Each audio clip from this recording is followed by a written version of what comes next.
bought a beautiful planner for your child or some amazing calendar, or maybe even did this for yourself, but have you created something for them or bought them something that you thought this is the way they're going to get organized and then it just sits there? Or maybe they opened it and tried it and then things sort of fall off.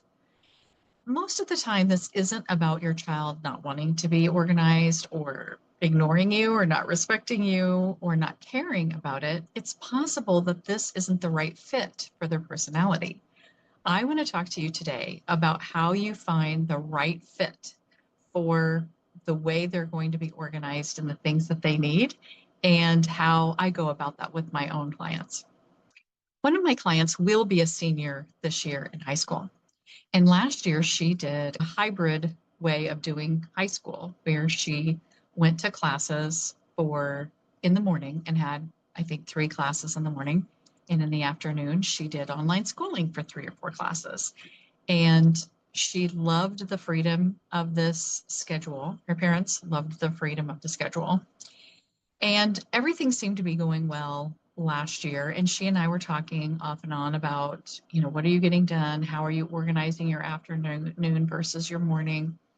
And we had some plans in place. We talked about what's the best way to schedule things and how I schedule things and how our parents schedule things because they work from home. And then things were getting in the way and she was getting behind, especially in the online classes, because they are a little looser. They have a little more freedom of when they need to be done versus the ones that are in person. So we talked about what was happening there, what were the barriers that were getting in the way. And we kind of just went back and forth between, okay, we're getting organized and things are kind of going okay, and then they're falling apart, and continuing to talk and decide how all of that was working. And then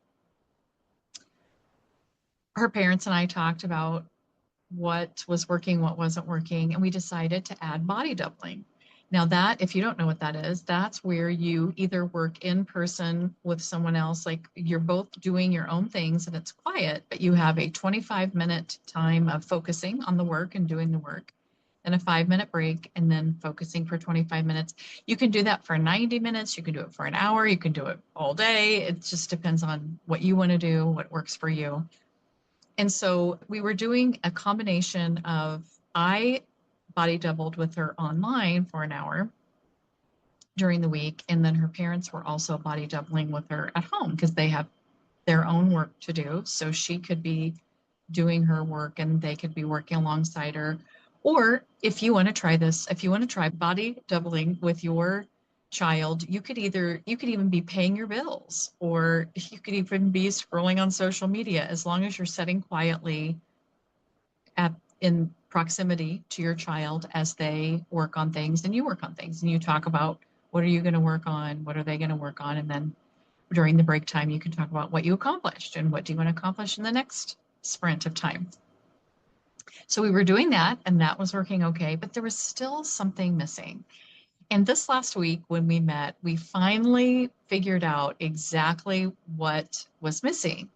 She is somebody who needs to be under pressure.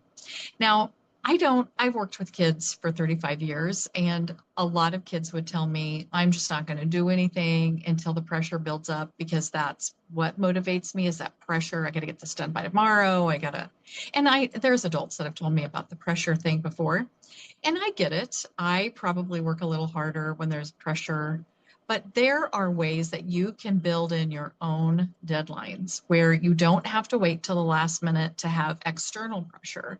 You can create some pressure for yourself. And so that's what she and I finally figured out this week, that not only does she need to have a schedule, and everybody needs a routine. Some people need a routine a little bit more than others, but everybody needs it. And when we looked at her strengths from her Clifton Strengths, command, which I sometimes call control because it's easier for my young people to understand, but command is one of her strengths. And that means that, and even though external deadlines motivate her in a way or pressure her, she also hates them because she wants to be in control of what goes on. So we talked a lot about how can she come up with her own deadlines that give her pressure, but she can set those deadlines in smaller bits of time throughout the semester, throughout the amount of time she has to do a class, so that she feels the pressure and it's motivating to do things, but it's not something where you're waiting to the last minute because that can get really scary.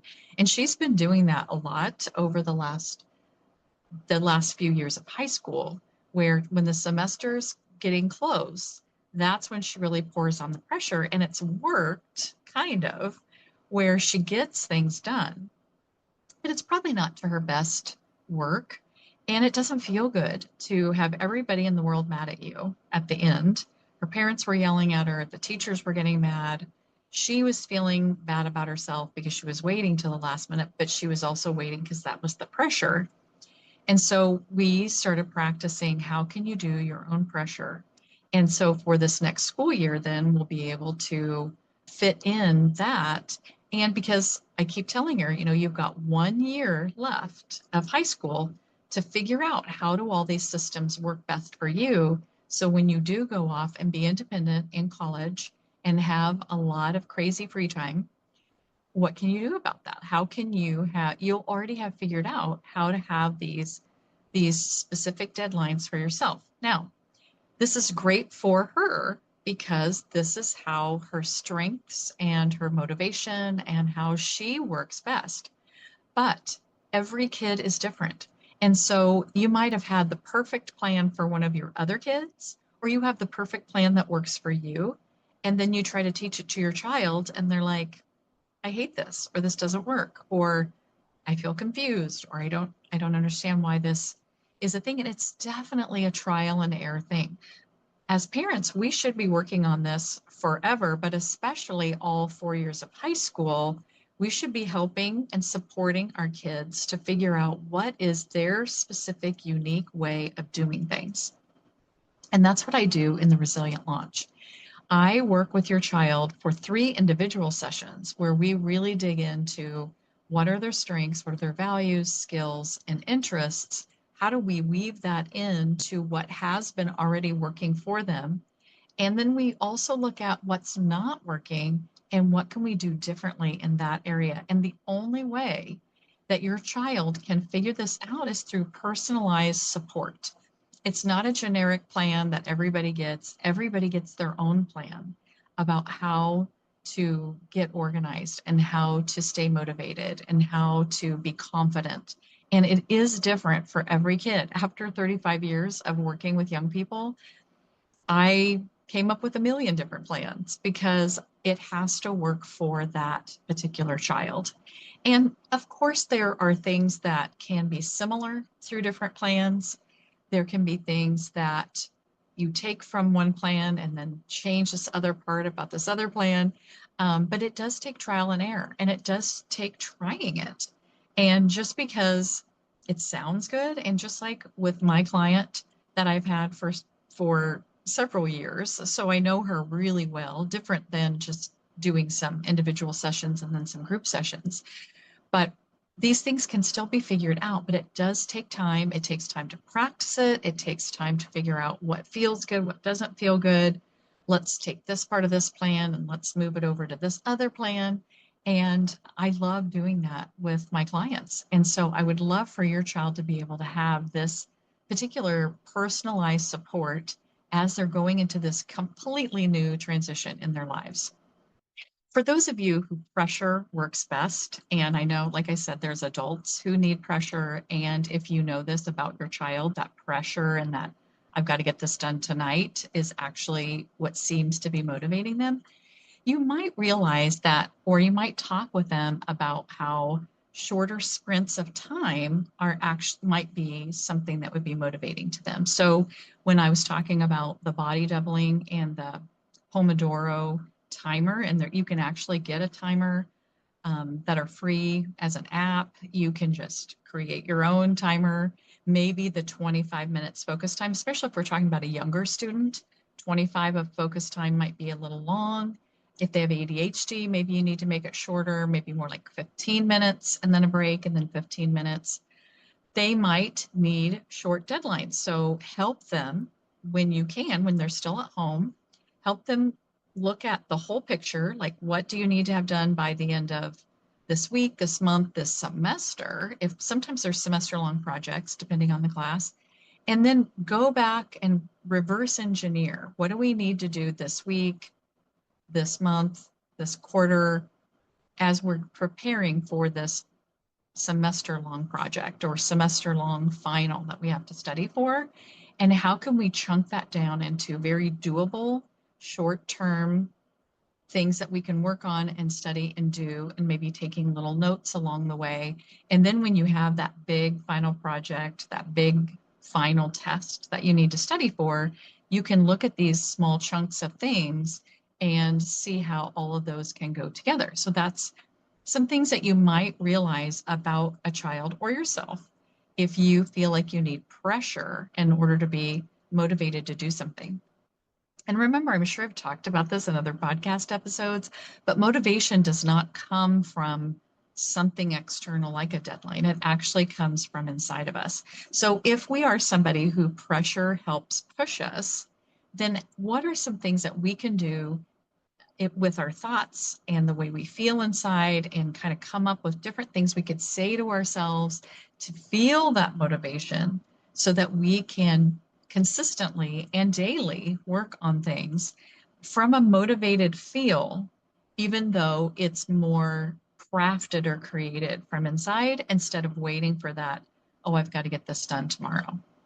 Here are 3 questions that you can ask your child to help pinpoint some of these things as you're studying together and trying to figure out what works best. First, tell me about a time when you really got a lot of stuff done. What was happening? What were you thinking? What was the circumstances around getting a lot of stuff done and feeling good about it? And try to really just be curious, be a scientist about what was it about that situation, that time, that feel, what was going on around that time, and try to figure out what were some of those things that we could keep recreating over and over again that will keep that feeling going.